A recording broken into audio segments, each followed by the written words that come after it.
j'ai compris une chose, c'est que il y a des choses que les hommes font, qu'ils comprennent, et Dieu honore. Dieu les a honorés en disant « Vous vouliez être 10 » parce que ça représente ma propre nature.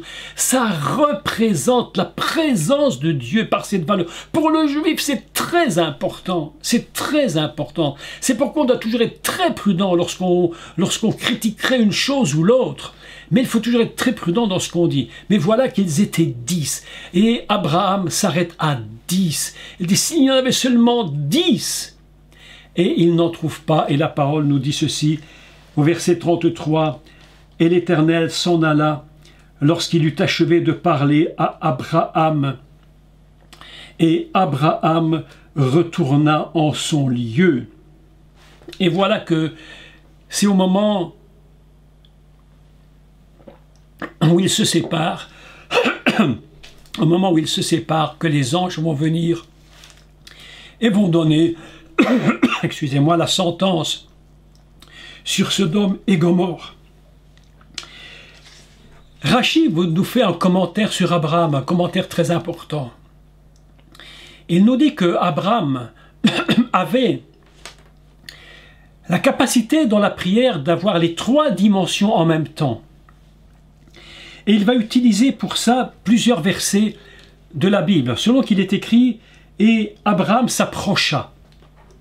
S'approcha pourquoi? Il s'approcha pour connecter avec Dieu. Il s'approcha pour être en connexion avec le maître de l'univers, avec le créateur. Et Nagash, ce mot et cette racine hébraïque qui signifie s'approcher, on dit Vaïgash Abraham, il s'approcha Abraham. Et Rachi va donner 3 références que j'ai prises parce que je les ai trouvées vraiment très intéressantes. Il va dire que dans 2 Samuel 10, 13, il va utiliser cette même racine hébraïque, donc Nun, Gimel et Shin, Nagash, s'approcher. Il va utiliser ce même verbe et il va l'utiliser dans 3 situations particulières. La première, c'est 2 Samuel 13, 10, chapitre 10, verset 13, où il dit qu'il s'est approché pour faire la guerre. Il s'est approché pour un combat. Il ne s'est pas approché de Dieu simplement comme ça, mais il avait déjà en lui une idée de s'approcher de Dieu pour combattre, pour gagner cette ville. Dire, mais si on n'en trouve que 50, ou 40, ou 30, ou 20, ou 10, c'est un combat terrible devant l'Éternel, oser se tenir devant Dieu. À la limite, c'est presque incroyable, parce qu'il y a un combat qui est presque, Abraham est presque en train de tenir tête à Dieu. Et Dieu lui dit, d'accord, encore d'accord, tu cherches, tu combats pour cette ville, d'accord. Et c'est pourquoi Rachi nous dit que le verbe utilisé ici, c'est le même verbe que lorsqu'il parle à Samuel, 2 Samuel 10, 13, un combat pour la guerre. Un combat pour la guerre. Et puis, il y a un autre, le même verbe, la même racine hébraïque va être utilisé dans le livre de Bereshit, chapitre 48, verset 13. Et ce verset est utilisé pour la bénédiction. Je ne vous les lis pas tous, je vous donne les références et vous les lirez chez vous. Après le cours, vous prendrez du temps pour les lire. Je parle de Genèse 48, 13. C'est Yosef qui va bénir. Il va bénir. Et Rachi nous dit, Abraham avait toutes ces qualités en même temps. Celui qui combat, mais en même temps celui qui veut bénir. Lorsque nous approchons de Dieu, parfois on dit béni, béni, mais à d'autres moments on est aussi obligé de combattre pour gagner les âmes, pour sauver ceux qui doivent l'être. Chercher celui qui est digne encore de pouvoir être sauvé. C'est le secret du Messie. Lorsque Yeshua dit « Allez partout le monde, gagnez, prêchez la bonne nouvelle, gagnez les âmes, baptisez-les, amenez ces gens à moi, parlez-leur de la bonne nouvelle. » C'est un combat, et en la foi, c'est une bénédiction. Et on est dans l'esprit, véritablement l'esprit d'Abraham, qui va combattre et en même temps qui va bénir. Une autre référence encore, Je vous donne celle-ci. Dans 1 Roi 18, 36, il est question d'Élie. Et il est dit, Élie s'approcha. Élie s'approcha de l'Éternel. Il va s'approcher. Il y a quelque chose à gagner de Dieu. Cette capacité de s'approcher parce qu'on sait qu'il y a une bénédiction, qu'il y a quelque chose qui doit être fait avec le Seigneur. La prière nous apprend une chose, c'est que la prière fonctionne toujours en partenariat avec Dieu. C'est pourquoi il est écrit, il s'approcha du Maître de l'univers, il s'approche du Créateur. Il y a encore une autre référence. C'est dans 1 Samuel 14, 18. Là, on parle d'être témoin. C'est une approche comme témoin. Je vous donne toutes les références, vous les regardez. S'approcher comme un témoin. Je viens devant toi, mon Dieu, comme un témoin. Je brille devant toi comme une lumière qui brille. La prière, c'est ça en finalité. Et nous comprenons combien il est important d'avoir ces qualités pour prier. Nous avons donc 4 choses et je vais vraiment les résumer. Nous nous approchons pour un combat. Nous nous approchons pour une bénédiction pour les autres et aussi pour nous-mêmes.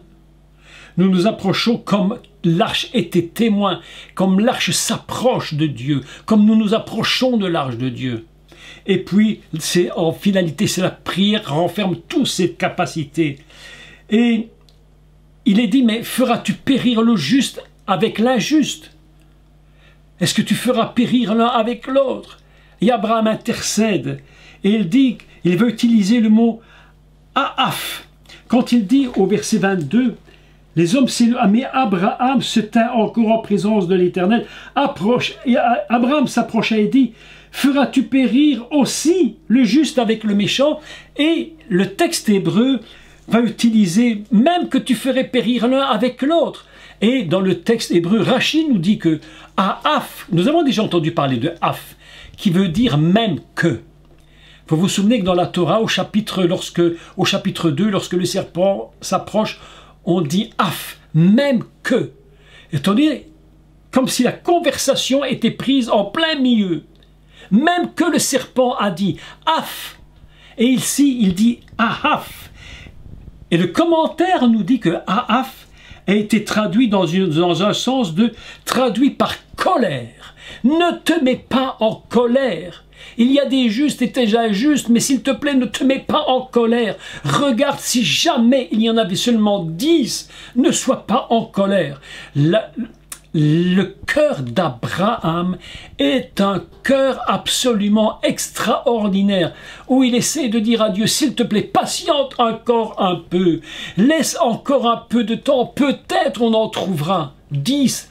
Mes amis, aujourd'hui, nous sommes dans des villes, et ce qui me réjouit, malgré tout, écoutez, je vais vous dire quelque chose, malgré tout ce qu'est l'Église, malgré tout ce qu'on peut dire d'elle aujourd'hui, malgré tout ce qu'on peut critiquer d'elle, malgré toutes ses erreurs et ses fautes, mais on va dire comme Abraham, Ahaf, s'il te plaît, ne te mets pas en colère, patiente encore un peu, parce que dans les villes, malgré tout ce qu'est l'Église, il y a encore des justes.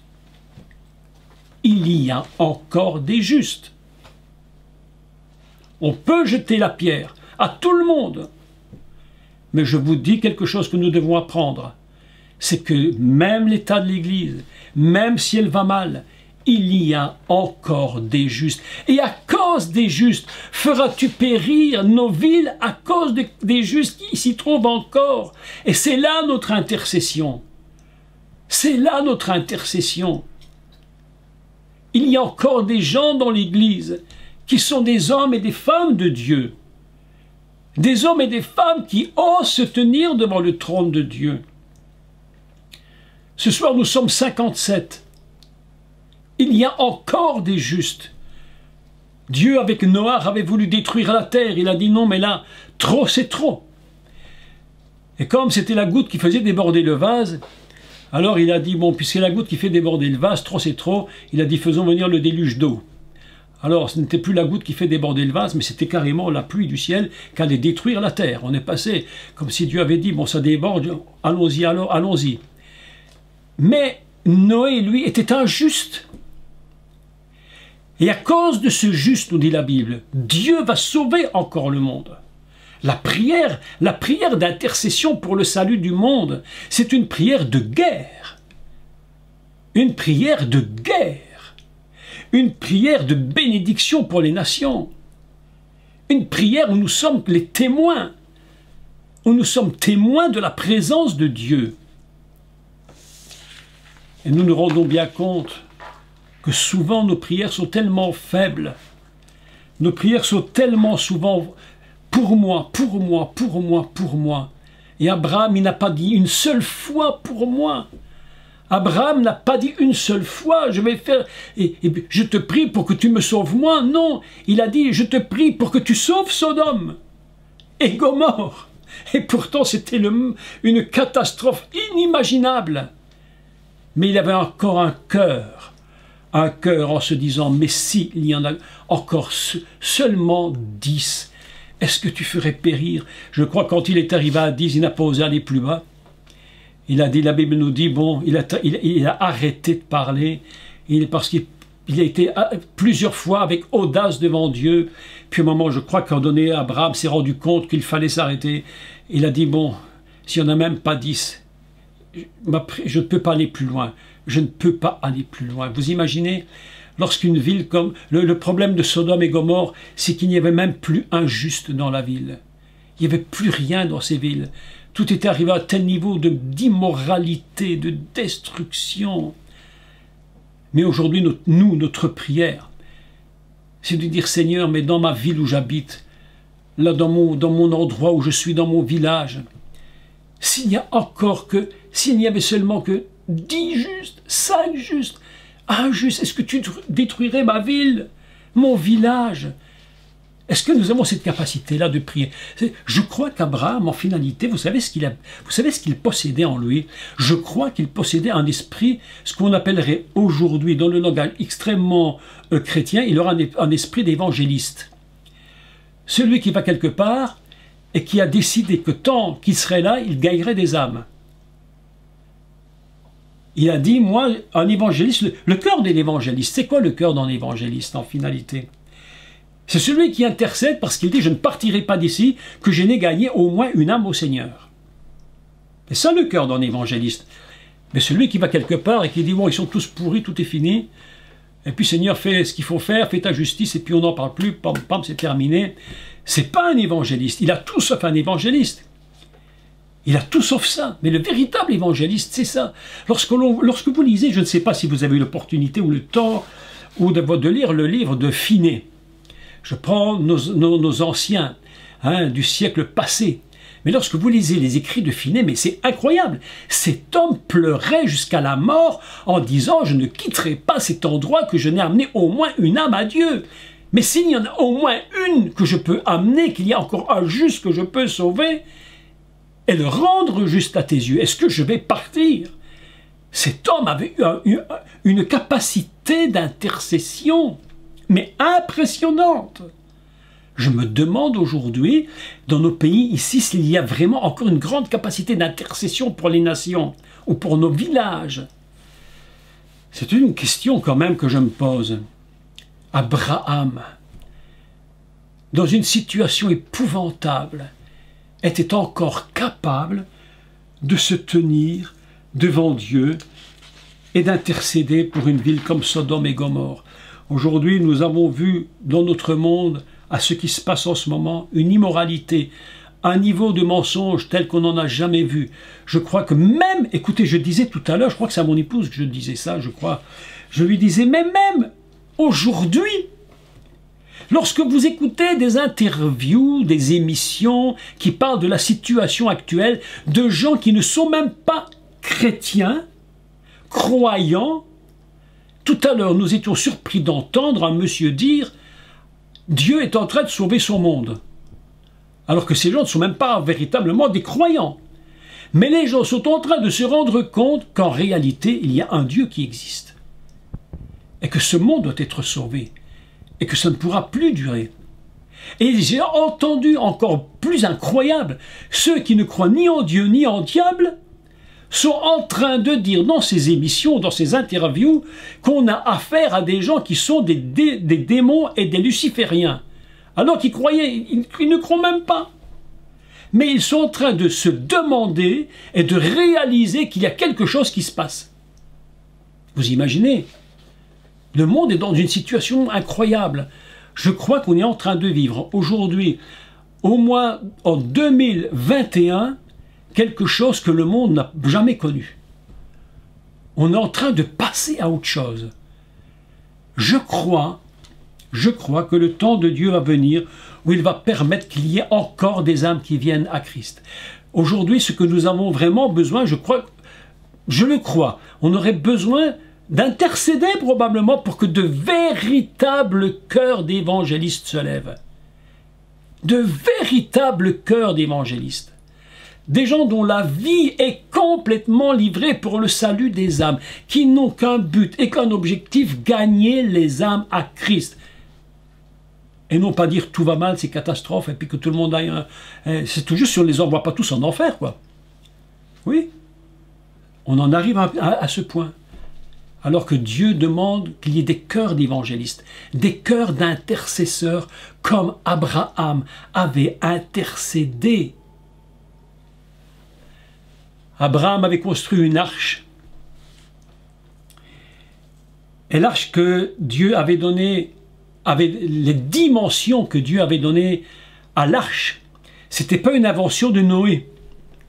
C'était des dimensions complètement célestes.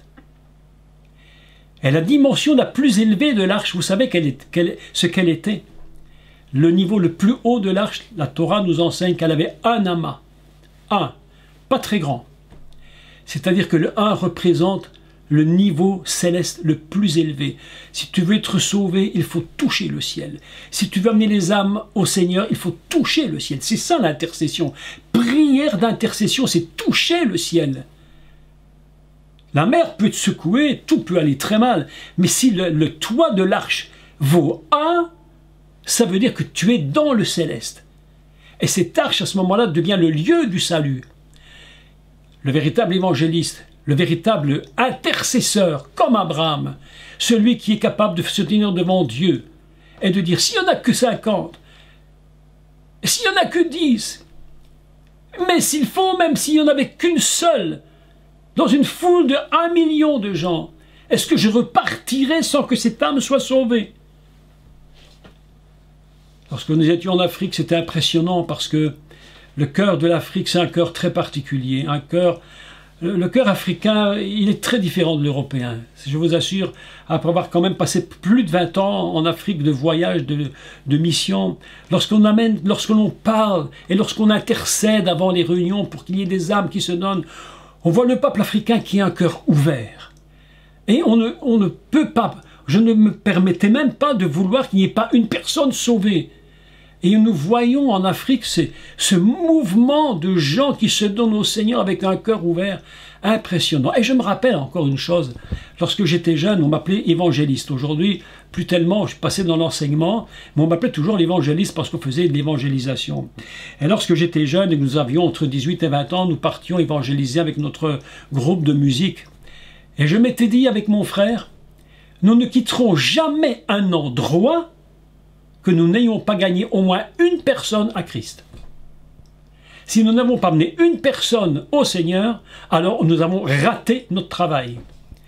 Et nous ne nous permettions même pas de quitter l'endroit. Alors parfois, non mais je vous assure, on était terrible, on était terrible. J'avais 17 ans, mais terrible, terrible. Alors je commençais à prêcher comme je pouvais, mais enfin on le faisait, on jouait, on chantait, voilà, les jeunes venaient, ils venaient, puis alors je prêchais, toujours moi qui prêchais.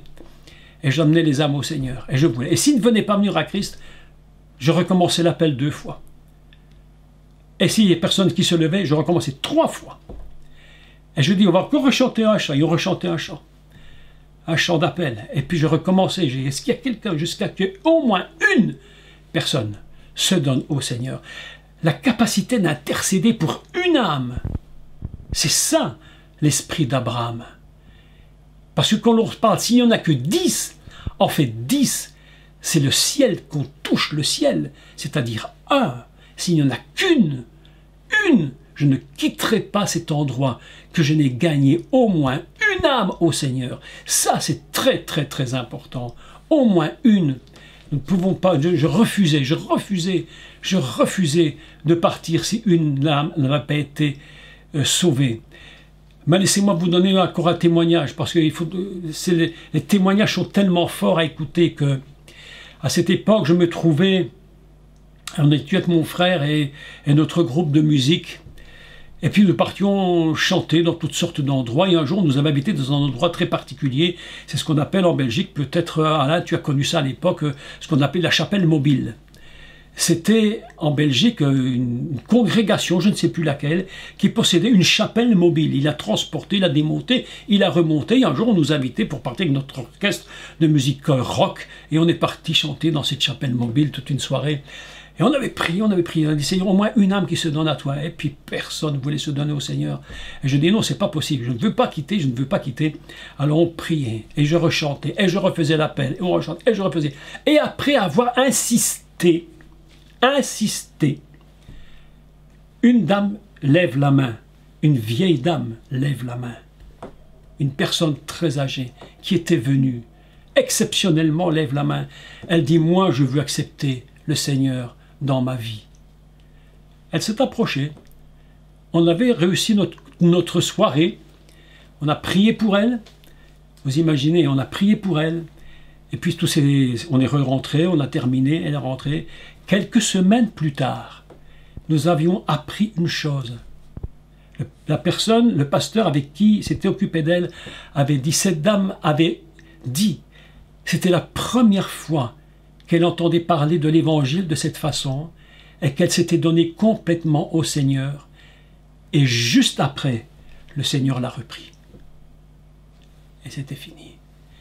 Et ça nous a beaucoup encouragés. Parce que je me suis dit, lorsque j'étais jeune, j'étais très très têtu à ce niveau-là, très très très obstiné à ce niveau. Je me disais, je ne peux pas laisser une soirée sans qu'au moins une personne ait été amenée au Seigneur. C'est un témoignage que je vous raconte simplement parce que nous ne sommes pas assez déterminés à gagner les âmes. Nous ne sommes pas assez déterminés. Nous ne sommes pas... Parfois, moi, je pense souvent à l'exemple de mon épouse qui est ici, qui m'écoute. Hein. Elle sait que je dis la vérité. Hein. Elle a prié pour une de ses amies pendant 30 ans. 30 ans, c'est long, 30 ans. 30 années. En se disant, mais un jour, elle viendra au Seigneur. Eh bien, vous savez, après 30 ans, c'était 30 ans 32. 32 ans. 32 ans. Après 32 ans, elle reçoit un coup de téléphone, bon, j'abrège plus ou moins. Et c'était cette amie, cette ancienne copine qui lui avait dit, écoute, je me souviens de ce que tu m'avais dit. Et j'ai accepté le Seigneur. 32 ans. L'esprit d'Abraham. S'il n'y en a que 5 ans, détruiras-tu la ville? Et s'il n'y en a que 10? Et s'il n'y en a que 2? Est-ce que je vais quitter avant d'avoir gagné cette personne ou ces 2-3 personnes? C'est ça l'esprit d'intercession. C'est ça la guerre. Parce que lorsque nous faisons une prière de combat pour gagner les âmes, mais nous touchons à quelque chose dans le céleste dont on ne peut même pas imaginer le combat. Gagner une âme dans le céleste, mais c'est toucher le ciel. C'est pourquoi l'arche de Noé faisait un amas en haut. Un amas en haut. C'est le ciel qui est touché. Et c'est pourquoi cette prière d'Abraham, aujourd'hui je voulais vous parler de cette prière-là. Une prière tellement, tellement, tellement forte. Si il n'y en a qu'une seule, est-ce que je vais abandonner? Est-ce que je vais laisser aller? Ou est-ce que je vais intercéder jusqu'à ce qu'elle soit sauvée? C'est le secret d'Abraham, c'est d'avoir un cœur pour un lieu où des gens se trouvent, où il se dit, mais peut-être trouvera-t-on encore seulement 10 justes. Et si je n'en trouvais qu'un seul, est-ce que j'irai jusqu'au bout? Voilà aujourd'hui ce que je voulais vous dire concernant l'intercession d'Abraham. Et je vous assure que c'est très très important, très important. Avoir la hardiesse devant Dieu, de lui dire s'il te plaît, oh je vais dire une grosse bêtise, hein, mais il faut qu'on puisse intercéder, dire Seigneur s'il te plaît, tire encore un peu sur l'élastique, tire le temps encore un peu, tire encore un peu le temps, encore un peu, peut-être qu'il y a encore une juste à sauver, peut-être une. Tire encore un peu, notre famille, il y a tellement de gens qui ne sont pas sauvés dans nos familles. Tire encore un peu le temps, je sais qu'à un moment donné ça va s'arrêter, mais tant que ça ne s'arrête pas, il faut au moins tirer, dire mon Dieu, tire un peu sur l'élastique, que le temps s'allonge encore un peu. Parfois on se dit avec des personnes qu'on rencontre, mais probablement vous, on a l'impression que le temps se raccourcit, vous avez remarqué ça? On a l'impression que le temps se raccourcit. Bon, je ne sais pas si c'est une question d'âge qui fait ça, mais j'ai l'impression que même les jeunes trouvent que le temps est de plus en plus court.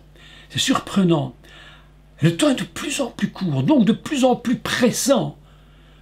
Il faut des gens comme Abraham, qui ont l'esprit d'Abraham, l'esprit d'intercession, l'esprit de combat, l'esprit de bénédiction.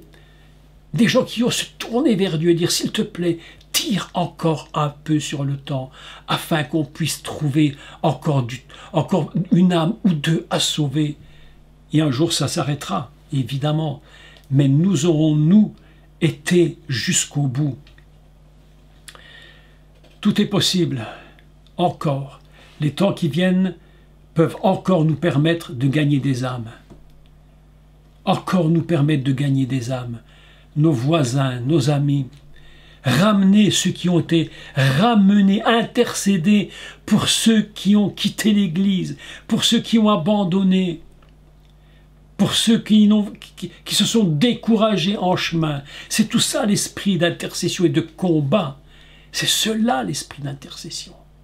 Est-ce que nous sommes encore prêts à intercéder?